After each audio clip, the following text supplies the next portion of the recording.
My name is Bill Haley, and what we're talking about today is competitive police and what it takes to get a badge. So this is just a small element of what we're talking about today on if we can go to competitive police or free enterprise police, more like it. So let's go over the full issue. We noticed that in Illinois that they hired an illegal immigrant to be a police officer. So a lot of people wouldn't like that, but the majority of people in Illinois are voting for people who let that happen. So we want to make sure it doesn't just take just a bare majority to get a badge. It takes representatives of 70% of the people. And again, that's important to say it that way. Representatives of 70% of the citizens to get a badge. So we don't want anybody who's marginally corrupt or marginally not working for the citizens to get a badge. So it's a protection for civil liberties and the like. Law enforcement must faithfully enforce immigration laws and other laws dealt with dealing with the diplomats put out there. So they need to do that on a routine and consistent basis to get a badge. Okay, competitive police. We'll go over all these aspects, but we'll do it kind of quickly because I want this to be a shorter video, just talking about what it takes to get a badge. You have to go through internal affairs, you have to go through training, you have to respect civil liberties. The courts will have a say if you are doing wrong. So, and then a rating system will have a large say as well. So let's go through it real quick. One part of the citizen's responsibility is to help create, fund, and enforce the rule of law. So you do that by having a contract with a police agency. That's how they get paid. So we don't just put the police under the general budget anymore. You have to sign up with a police competitive government, and then you have to pay your taxes to them.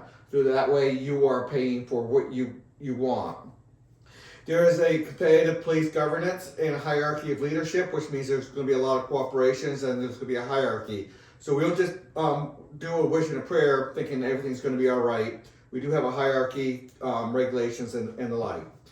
A badge requires a police officer to protect everyone in immediate danger, not just their members. So if there's about a dozen different police agencies, police governances, every police officer that has a badge within regulations has to protect everybody. And then your police governance will come in and do the investigation and take over once immediacy ends. A minimum size of a police business is 5% of citizens, and the top is 20%. That's just for a general competitive governance system. All police businesses must cooperate in many aspects, such as joint patrols, unified 911. There's a lot there that could have a laundry list of many dozens of items. Every citizen and business must contract with one of at least 6 viable law enforcement businesses. There'll probably be about 10 to 12 across the state with local components in every one of them. Parts of the price of the contract will be based on the value of homes or percentage of sales. So I know that there might be an issue with some people being able to afford a regular police contract enough to get enough police officers out there on the roads to do what they need to do. So percentages might come into play for percentage of real estate, percentage of sales for a business and everything. And I am geared up for about 50% coming from citizens, homeowners, and about 50% coming from the businesses. Every police business and officer must attain a badge, so this is what we're talking about on this video, of representatives of 70% of citizens on a law enforcement authorization board. So a special board made up of representatives of the people. They're going to first put them through police training. They're going to do the internal affairs. They're going to ongoing evaluation of these police, and when there's civil liberty allegations, violations of civil liberties allegations, they will be investigated through internal affairs and others in the rating system. So there's more than one. This board will train officers and run internal affairs, and a 40% of the board, so 40% of the representatives of the people can pull a badge. So we pull a badge quicker than we give it because we want to make sure these people are abiding by the regulations and civil liberties. Competitive rating agencies would have a significant access to police records and give high quality information from various perspectives. So we have two different boards.